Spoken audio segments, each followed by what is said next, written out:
Alhamdulillah, salatu salam ala rasulullah, ma ba'd. The last session of the day, we're going to have, inshallah ta'ala, question and answers with our esteemed guests, our dear brothers. We're going to start off with Shaykh Bakr Al-Khalafi, closest to me on the right, with the question that was asked earlier: what is the muqarrarat, the books that get studied in the university?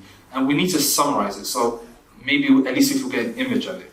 Is it, if you go to hadith, you only study hadith books? Or is there a mix? What are some of the main books in each?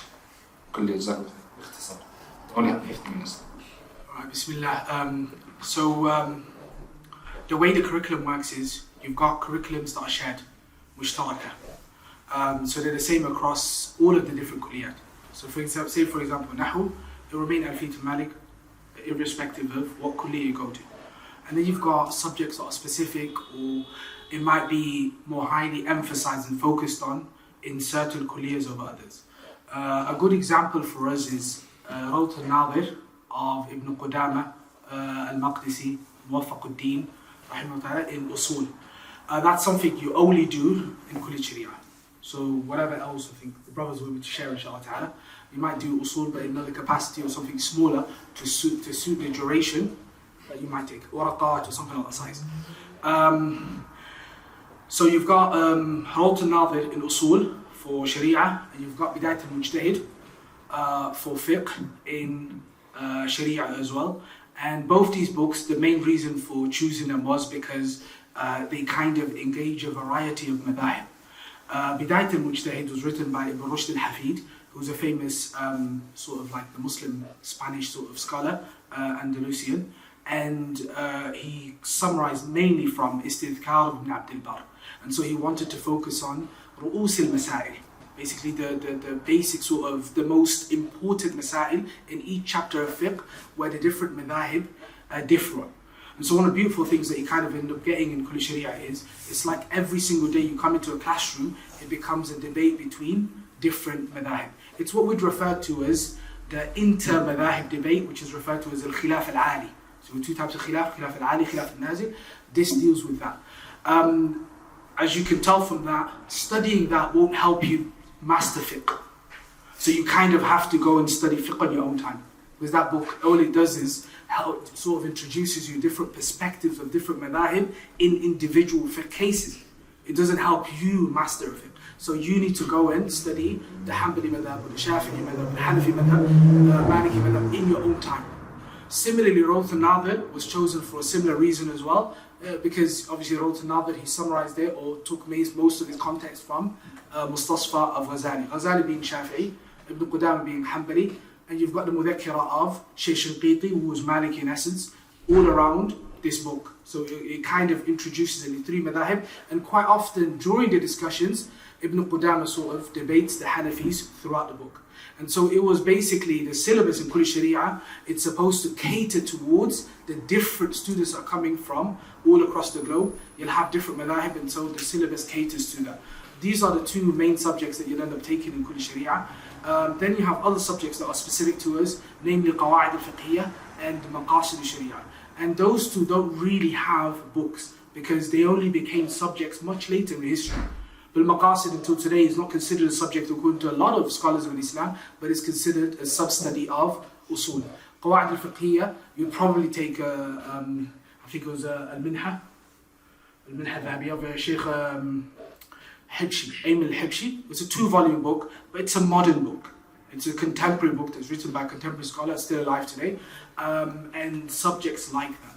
And the rest of the subjects quite often tend to be mushtaraka, so you've got Nahu, you've got your Sarf, you've got your, what else, Tawheed, subjects like that. And they tend to be shared. So if Tawheed, you probably take, it was Fath al-Majid for us for the first 2 semesters. The third semester, you take Qa'id al-Muthla, a bit of Hamawiyya and Tadmuriyya, and then the 4th semester, you'd have another book that you choose from, Imam al-Qadr, so certain books that you choose from as well. Maybe a completion of Tadmuriyya, and because Tadmuriyya is in halves, things like that. But those subjects are shared, and so the curriculum there overlaps with any kulliyah you'd end up going to, with the exception of maybe Kutub Da'wah, where they would focus more on these subjects, or every single pillar of Iman would have its own semester. Sharia, you'd only have 6 semesters, I think it was. So the last two you don't have Tawheed or Aqidah. So our focus was fiqh, usul al-fiqh, qawaid al-fiqhiyah, maqasid al-sharia, and subjects like that. Does that make sense? So anything that is revolving around fiqh and its sub-studies, that is what sharia was about. For hadith, if Shaykh Abdullah wants to add, what is the main subjects that you study in hadith? It's basically what, I think one thing that's, I don't know why, Bismillah, alhamdulillah, I'm not sure why a lot of people believe that when you study in a kulliyah, in the faculty, you're only taking that hadith. No, just like Shaykh Bakr said, that you study other things, but in hadith we concentrate more, ilm al-rijal, mustalah al-hadith, jarh wa ta'deel. So these books, we'll concentrate more on them and we'll have them throughout the whole 8 semesters. Just like, for example, Sharia and Da'wah, they concentrate on their books. I think that's the only difference. Is there anything else I can say? Muharrar, obviously, yes, hadith, isn't it? Everyone knows. So Muharrar, obviously, yeah, you have to memorize it, depending on the teacher as well. Some make exam where you have to memorize 150 per semester. So per semester, in a year we have 2 semesters, sometimes 3. Now they're back to 2, right? Yeah, back to 2. So 300 in a year, 9 months, less than a year. So each semester is 150, 150. Some of the teachers make you memorize them, some of them just been man as long as you understand it. But of course, it's better for a student to memorize it. And that's the Muharrar, Ilm al-Rijal, Mustalah al-Hadith, and also Jarh wa Ta'deel. So these are the books that we stay with from the beginning all the way until the end. Tadween al-Sunnah as well, that's specific for the people of Hadith. Is that it? Yeah, there's nothing else, I think. So if I can just summarize the 2 answers of the Shaykhs. Every kulliyah al-Hadith, Lugha, Sharia, Fiqh, kulliyah Sharia, Hadith, Quran, Lugha and Da'wah, all 5 of them, they study everything. Everyone studies Aqidah, everyone studies Fiqh, everyone studies Hadith, everyone studies Mustalah Hadith, everyone studies Usul Fiqh, وهكذا. But the hours that you get and the amount of semesters that subject is studied varies from kulliyah to kulliyah. So if your kulliyah is kulliyah Sharia, you're going to get higher level books and more hours in your field. And the things that are not your field, you're going to get less hours and more basic books. And the opposite is true for every other kulliyah. So kulliyah Hadith, more hours and the higher books in Hadith, less books in Fiqh and Usul Fiqh and lower level. Or sometimes the same but less subjects, in summary. Next question I ask is to Shaykh Abdiraheem.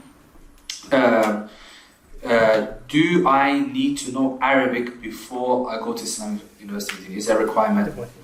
So my experience personally was I knew Arabic before I got there. And it made it very, very easy for me to then go and focus on other things. Like Shaykh Al-Khalafi was saying earlier, that you need some time outside of the kulliyah as well, and outside of the studies within the Jamia Islamiyya to go and do other things. So when I got there, I was able to then go and buy books.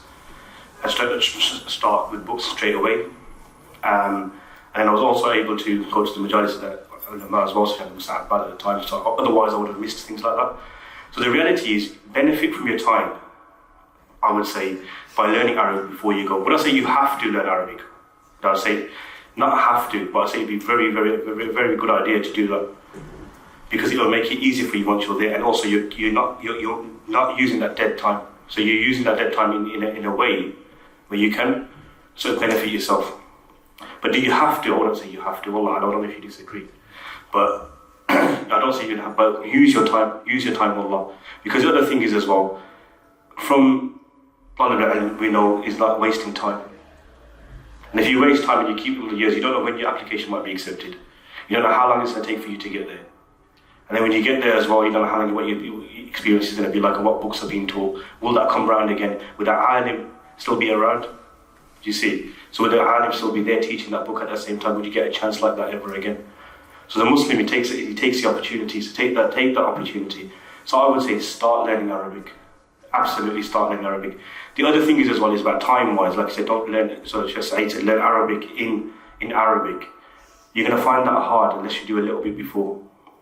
Because a lot of the students, what they were doing was going to the ma'had, doing the lessons in the ma'had, but also going and doing lessons with somebody else in their own language, essentially doubling up what they were doing. So if you're going to do that anyway, then it's better to do that before you go.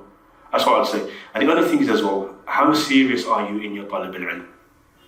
Is it a case of it's a wish that you have, and you put it on the back burner, but you don't put any effort into it? So put effort into your talab al-ilm. And even how Allah SWT says about the munafiqeen, that if they were going to prepare, that they would prepare something. That they'd prepare something. I forgot the ayah. You remember the ayah? لو أراد الخروج لأعدوا له العدة. That if they wanted to go out, they were really had the intention of going out, what would they do? They would have prepared. So from that you prepare. So part of that preparation is that you prepare. So you prepare other things as well, just basic things. The thing is, you might not be accepted, and if you're not accepted, then what's the plan? And the Prophet ﷺ in the hadith of Abi Hurairah as well, he said, "Ihris ala ma yanfa'uk." So be diligent upon what will benefit you. وَاسْتَعِنْ بِاللَّهِ. And then seek the help of Allah Tabaraka wa Ta'ala in that. وَلَا تَعْجِزْ. And don't become incapable. Yeah? And don't become lazy. So as part of that, I would say 100%. I wouldn't say you have to, because you will, but you might struggle. But if you want the best experience, my advice would be, is to start learning Arabic from now. Allah. I think also what they maybe might answer is, does it depend on the acceptance or not? Oh, on the acceptance. So the acceptance, is not part of the acceptance, as far as I'm aware. I think that's a changed it, but it's not part of the acceptance. Because they understand that you come from different countries. They do understand that you come from different countries, and they will do that. And the teachers are experienced, some more than others, but they experience in a way. So on the first day that you get there, the first lesson, it will be, you'll have an Arab guy talking to you in Arabic.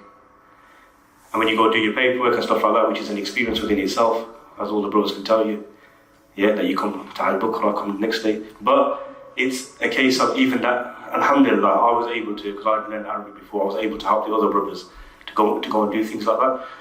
But then you would struggle. You're going to go to a new land, you might know people, you might not know people and stuff like that. But if it's the actual acceptance itself in that, because they understand that you might come from, and there's some people that come, I met brothers from Mexico, subhanAllah, Muslims from Mexico.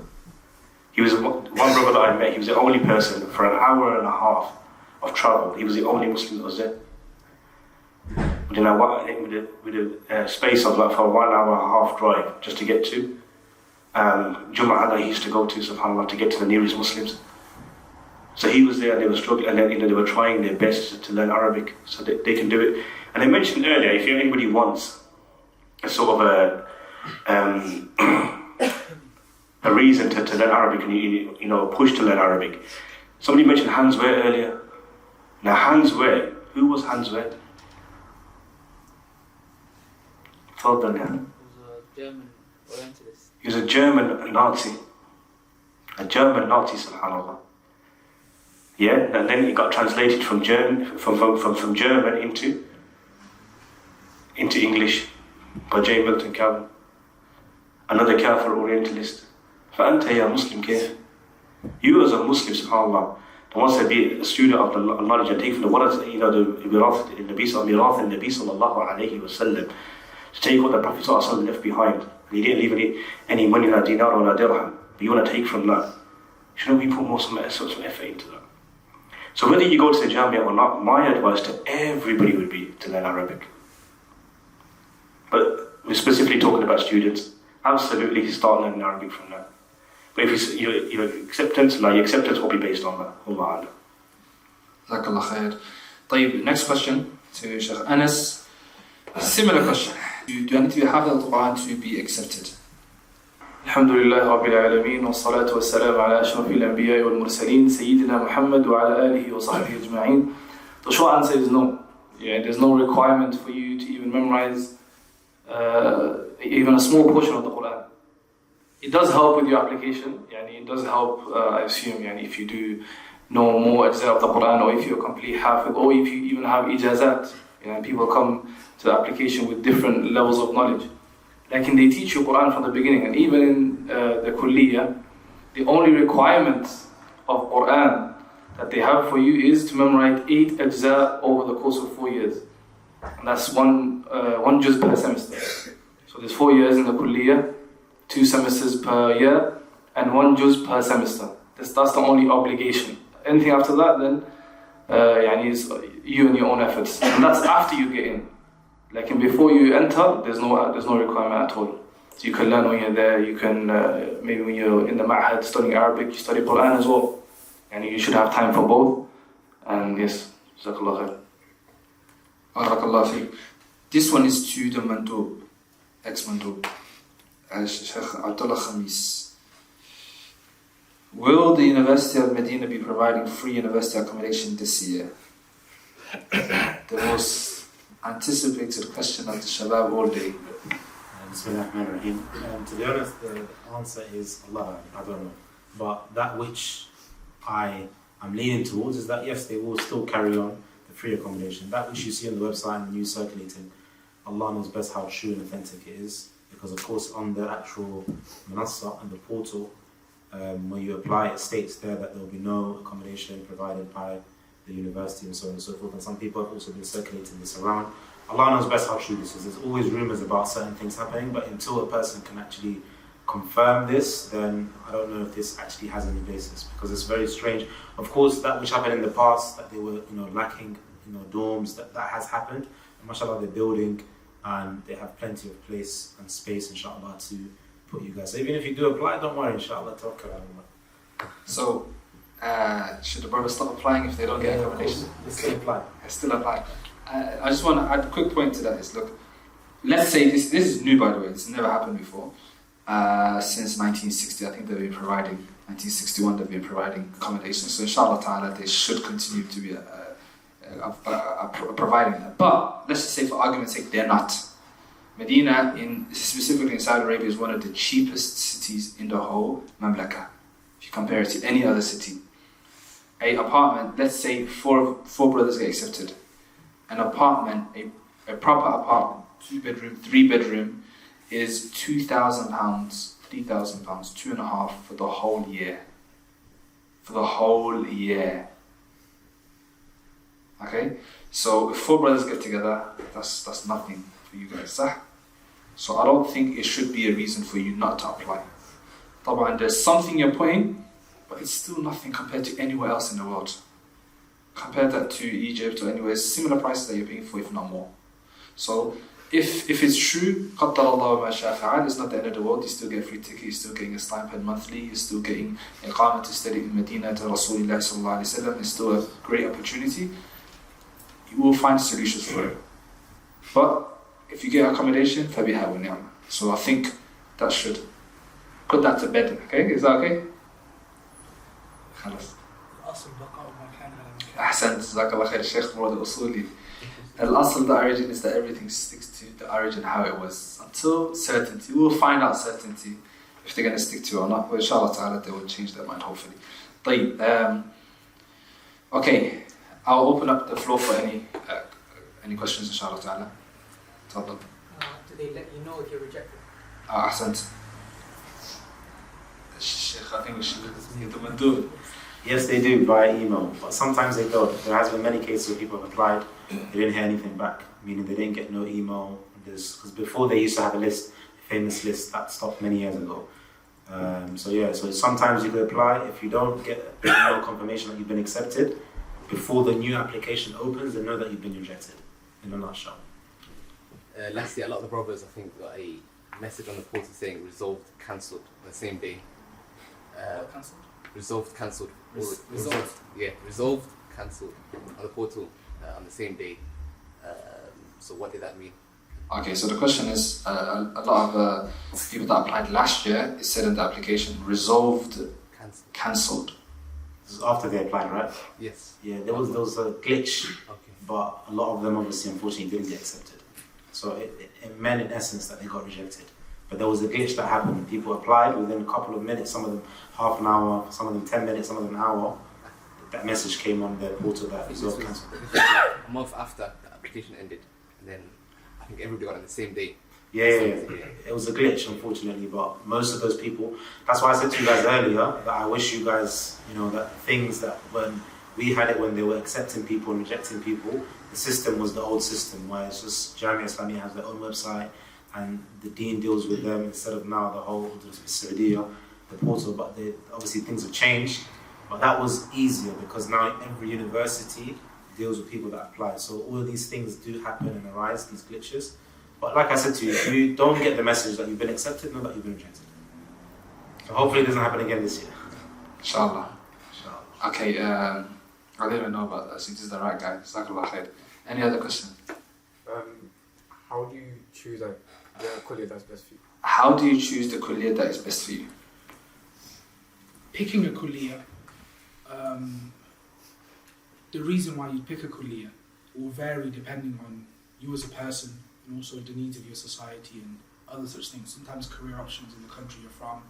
And you'll find that when people go to a faculty or what they want to do a bachelor's in, they've got reasons for picking it. But if you want to go back to the default position of you going to Medina as a way of seeking knowledge, right? Talib al-ilm, I want to gain knowledge. That's the only reason why you're there.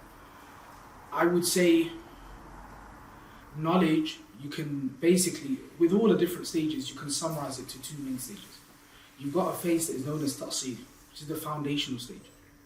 That stage you kind of have to, and this is not optional, this is something that we all have to do, is that you have to go through all of the different sciences and have a basic study of each one. That basic study will be one book or a primer, a mukhtasar, summary of that science in each different science that you can get a hold of.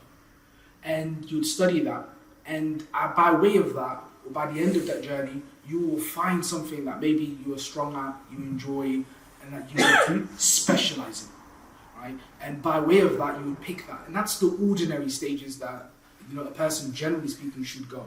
You try and study as much as you can, and then by way of that, you find something that you think, you know what, I can benefit the Muslims. I can, if I was to progress here, I would be able to come back to my country and serve the Muslims of my vicinity and wherever I reside in that capacity. And so I'm going to pick that, and that would be almost like the takhassus. That would be your form of specialization. Unfortunately, we generally speaking don't do that. And so most of the time what tends to happen is before you get to the Jami'ah, you may not even cover all of those different sciences. During your time in the Ma'had, you may not even cover all of those basic sort of sciences. And so what ends up happening is you will pick something based on either peer pressure or something that maybe you just like, or maybe things that you've heard something about. It might end up being the right choice, it might end up being the bad choice. You might end up having to switch. All of that can happen. But the best way that you can avoid that is, again, going back to the response of Shaykh Abdiraheem, Jazakallah khairan, study now. Study from the people of your locality. Try and get a basic understanding of all of the different sciences that are available to you, and with that you'll start to have an understanding of yourself and where you can progress and best serve bi'idhnillahi ta'ala. That's what I would suggest. Wallahu a'lam. تفضل شيخ. Tayib. So, I would say hadith. So this is what you're going to hear. That's why I need to mention it. So you're going to hear hadith. It's going to be hadith. If you're not hadith, then there's something wrong with you, or there's something about you. Yeah, a question mark of you, stuff like that. You will hear that.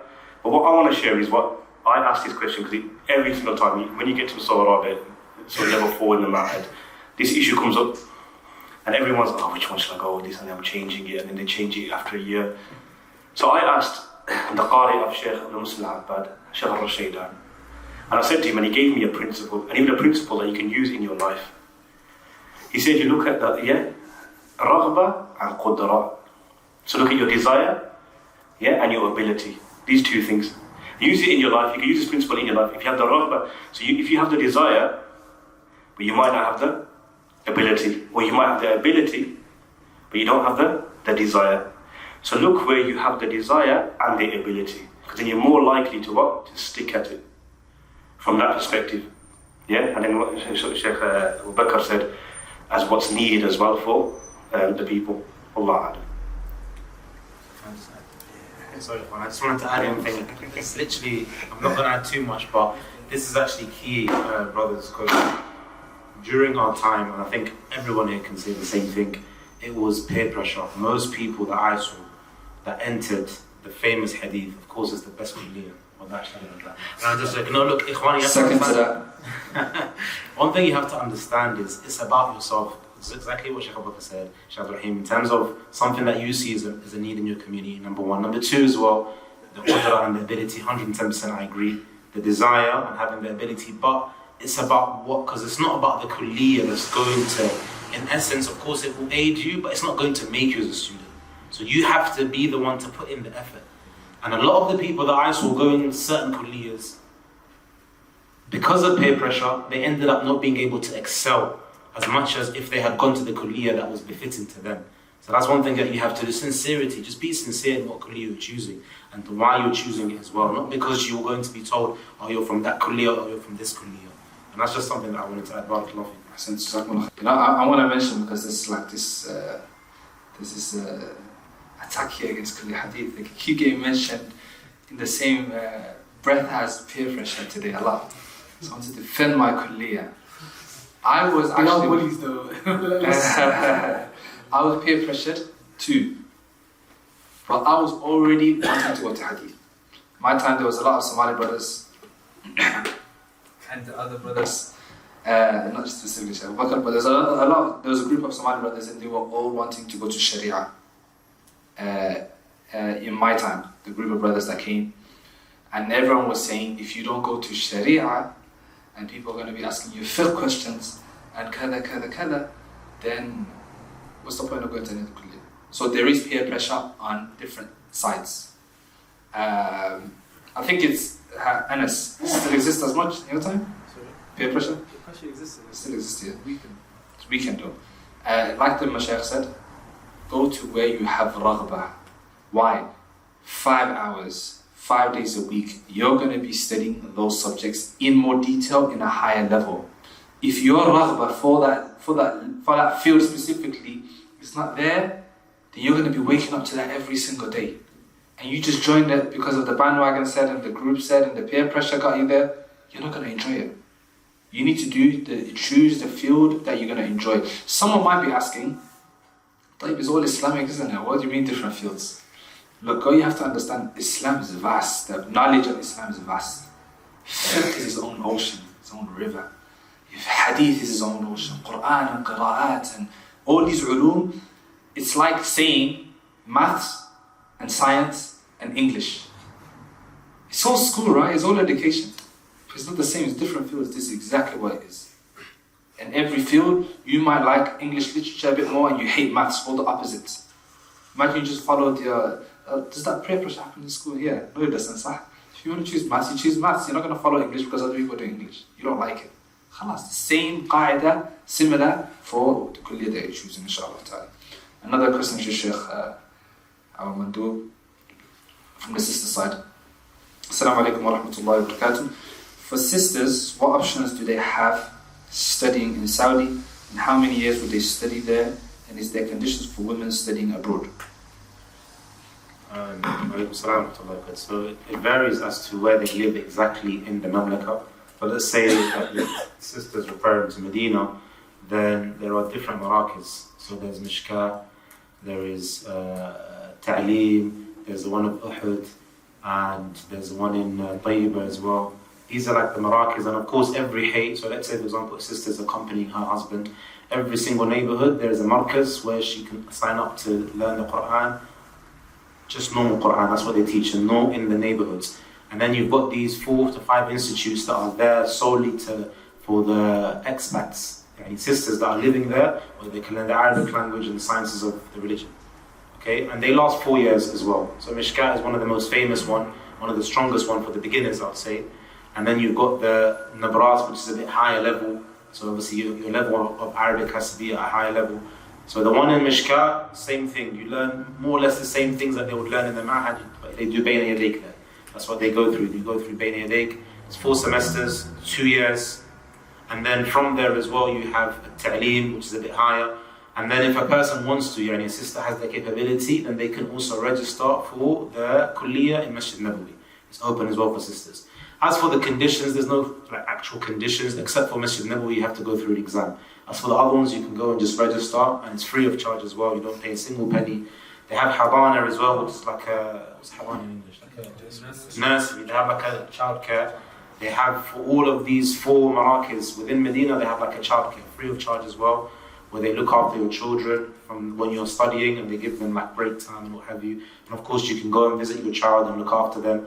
If you live further out as well, they have bus services, like little mini buses where they come and pick up the sisters as well and takes them, drops them back and brings them back. So alhamdulillah, the khidmah, the services are amazing for a sister wanting to study. This is Medina, even in Riyadh and Jeddah and so on and so forth. They have neighborhoods, each neighborhood has a place where a sister can study the religion. Shaykh, Jazakallah khair for mentioning that, but That's for if you have an iqama already and you're already in Saudi. So it's I a think good they mean question. for the university. The university. Oh no, the Jamia Islamiyah hasn't opened up a farah for Jamia Tayib. Yeah, for the portal. Oh, for the portal. Oh, so as for the portal, you have Jamia Tayyiba, they have a qism, they have an actual, department where they can study as well, Islamic knowledge. Then you've got Al-Qura, of course, the famous one, where a sister can study as well. Then they've got King Khalid, King Faisal, Abdulaziz, Qasim, and the list goes on. So all of the ones that are there, except for Jamia Islamiyah, you can't actually select it on the portal. All of the ones that are there on the portal, except for Jamia Islamiyah, a sister can also apply. And of course, when they go there, obviously, Shar'an, she should go with the mahram and stay there with her and what have you. And so if, for example, she's got a husband, and the husband can also accompany her, and they have services where they can apply for the iqama in terms of the husband being there with her and staying there. But of course, from all of them, the best one that facilitates that is Qura, because it was set up for that, meaning for those that want to come from abroad to study in Qura as a sister with their dependents. Okay, so just to clarify, for the people that are watching later on as well, the earlier Marakis that you mentioned is if you already have a way to stay in Saudi Arabia, then you can study in them for free, and Kulliyat al-Haram in Medina or Mecca. But these other ones that you're applying for, if you don't have the Iqama, you can apply just like the brothers are applying for all universities except for Islamic University of Medina. It's just to add though, mashallah, when I was there a couple of months, the brothers that are still there can also vouch for this. They actually have, next to the old Hadith, they actually have a department there for sisters. So that's also news, inshallah, hopefully, bi'idhnillah, I'll start it bi'idhnillah. Maybe, inshallah. Okay, any other questions to brothers? Tell Ammar.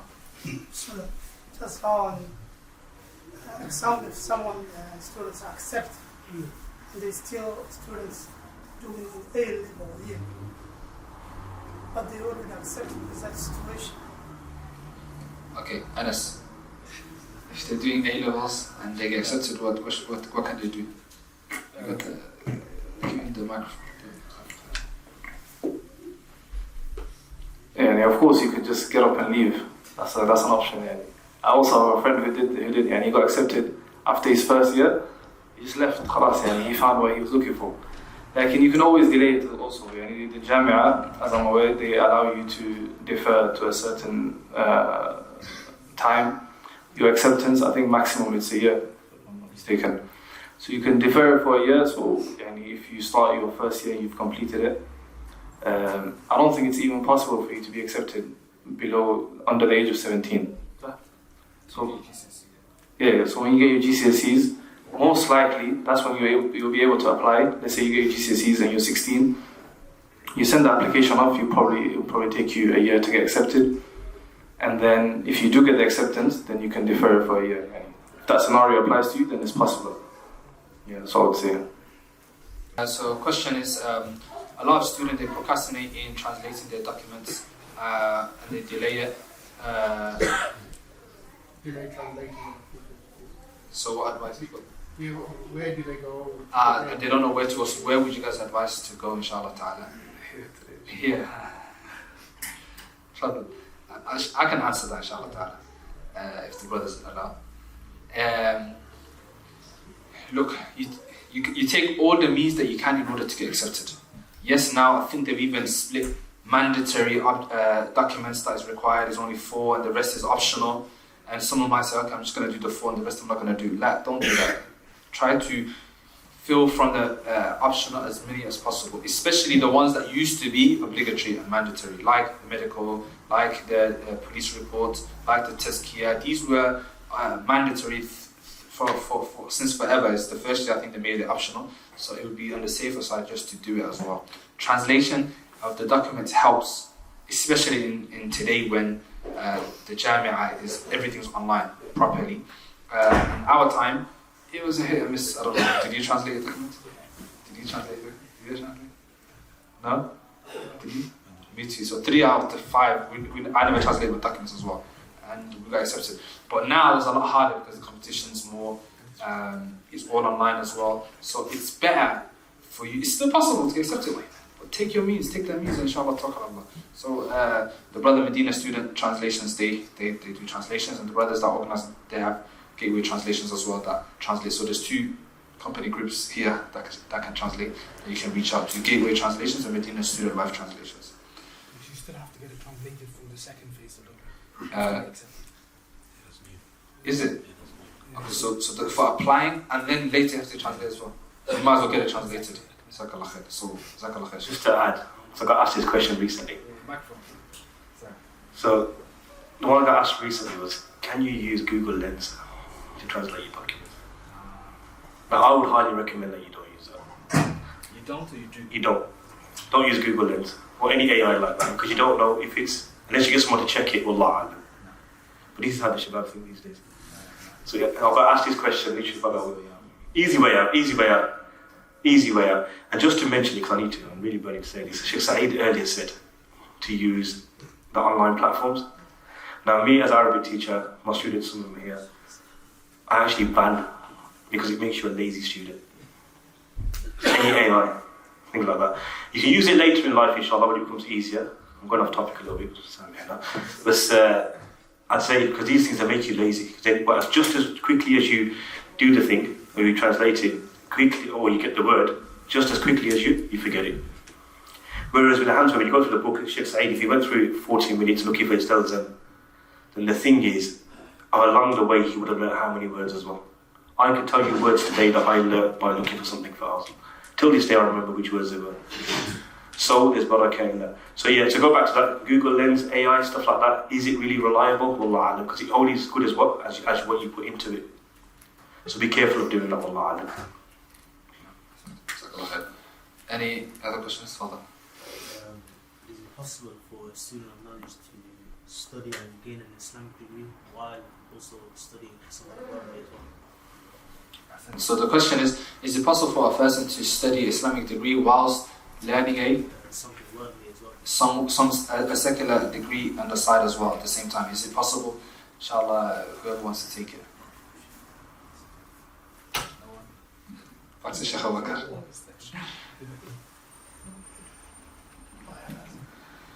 I think the honest answer would be I don't know. But it's definitely something you hear about. So you get it, especially I think it's one of those things where I would definitely say the North American brothers were probably better than us. So you tend to get brothers that completed a bachelor's back home, majoring in something else while studying there as well, which sometimes did involve, taking a gap year or things like that. They would find a way of making it work, because it's not that easy, but they would find a way of making it work. Honestly here, Allahu A'lam. Obviously today you have ways of getting certification for certain things that weren't around when I started Jamia. Shaykh Saeed mentioned a very good example, which is IT and things related to that. You can get accredited courses whilst you're abroad, and you can study that. You find it all the time. I meet brothers in Leicester all the time that might be studying something, but they don't actually go to an institute.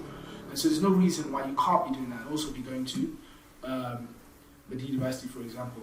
I would say, number one, it definitely impacts the amount of time you're dedicating to Islamic knowledge, and so you have to be even more sort of keen with your time. Really be sleep at an appropriate time. Dedicate specific time to seeking knowledge. If you're going to do that as well, give that a specific time. But if you're going to be careless with your time, I don't see how that will work. I think the next point is Madinah University, and I think I was mentioning as well, I think some of the brothers did point that out as well. The whole purpose of it is that it gives you access. It gives you access to scholars. It gives you access to Masjid al-Nabawi, praying there. Yes, you get free time to try and do other things. And so the whole purpose of going there wasn't just to get a degree there. It was to try and achieve something else. This sometimes would involve trying to memorize something there, which would be outside of the university times, in your own time, to try and learn. And so it's definitely going to impact that as well. So you really do have to make a choice. I do see it happening. I don't think it's an easy thing. And I definitely think you definitely need to learn how to manage your time really well. Wallahu a'lam. Jazakallah khair. I want to round up with one more thing and then we're going to close. Okay, go on. Okay, let me just go back to that point. I'm personally very anti anyone doing anything outside of what you came for. You came to seek knowledge. You received a free yearly ticket, dorms, a monthly stipend to seek knowledge in order to remove ignorance from yourself and in the future remove ignorance from others. There's only a specific amount of time that you have. 4 years, 6 years, that time's going to go. And there's so much knowledge to learn. So many scholars, so many lessons happen at the same time. And the university is rigorous. It's not like doing a university degree here. Okay? University degree here is way easier than doing over there. In terms of the hours. Over in here, I believe there's a certain limit of hours you can't go past. 16 hours or 17 hours a week or something like this. We're doing 25 hours a week. Some semesters 28, and it got worse now. It's worse now. Before we only had the morning session from 7 to 12. Now it's like morning session, evening session. I don't think it's a good idea to do. Ala kulli hal, I do know of 1 or 2 brothers that done a degree on the side, but this is usually more possible once you get to the master's level, because that first couple of years in the ma'had and the degree, you're in need of building your foundation and stabilizing. You don't have time to learn something else and stabilize your foundation. But once you've got your foundations and you finish your degree and you're doing masters, you've got a lot more time. Then you can do other things. I've seen a trend of people that start IT certification and these other things. When you see them in cafes, they're not going to Masjid Nabawi anymore. You see them in cafes in Medina and they're not going to Medina and Masjid Nabawi. There's a lesson, there's this, oh, I need to get my dunya. وَلَا تَنْسَ نَصِيبَكَ مِنَ الدُّنْيا. Habibi, this is not the time for it. Last question or two. Can a person apply without GCSEs? Is there ever been a person who applied without GCSEs and got accepted? Tayib. Mandub? Yes. Many people have applied without any qualifications and been accepted. Of course, these are the conditions and criteria that they have, but if a person puts in an application, then they can get accepted. The oldest student I met at the Jamia was 50 years old. He came when he was 50. Of course, the age range is 18 to 25, so it's not about what they put out. Do what you need to do. If you don't have any qualifications, of course, it's better to have qualifications because, of course, now everything's on the portal. However, if you don't have and you just want to put your application, and even if you get a diploma or something that you need that is a proof of what you've achieved in the worldly affairs, then you could do that. And they have a system where if a person hasn't finished or they've done the GCSEs but they didn't get the certification and they got accepted, when you get there, you can study through the Ma'had Thanawi. So you go through the Ma'had Thanawi, then after that you go to the Kulliyah after the Ma'had. So meaning you go through the Ma'had, the Arabic Institute, then you do the Thanawi where you study secular studies, and I know brothers that have done that in the Arabic language, and then from there you join the faculty. The question, do they accept a certain amount of people in each city or country, and how much is that? So generally speaking, the way the system works is they look at it geographically and they tend to select people that don't have a lot of Muslims. Let's say, for example, here Birmingham. They will always select people from Birmingham because, mashallah, you guys are beloved to them. But apart from that, and Leicester and Birmingham, these are the 2 in London, but they will also try to branch out.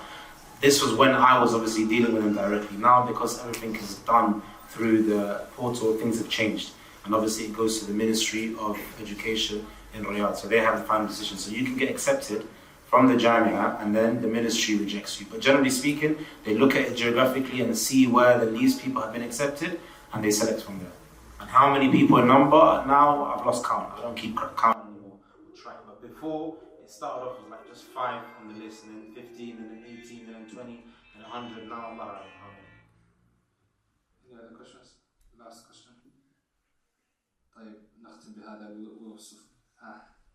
While you're in the Jamia, did they allow your family to travel to come visit you? تفضل. If you was in the Jamia, did they let your family travel?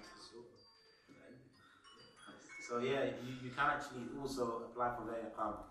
So if you want to apply for them to have residency card, you can apply. And in terms of visiting your family, if you're talking about parents and siblings, then of course they can come and visit you. طيب نختم بهذا إن شاء الله تعالى. We'll summarize with that. جزاكم الله خير for attending today, for those brothers that came since 12 o'clock today. May Allah Azza wa Jalla give you tawfiq if you have applied this year. If you're trying to apply next year or have your children apply, may Allah Azza wa Jalla give you tawfiq. هذا والله أعلم وصلى الله وسلم وبارك على نبينا محمد. And we thank our guests. جزاكم الله خير.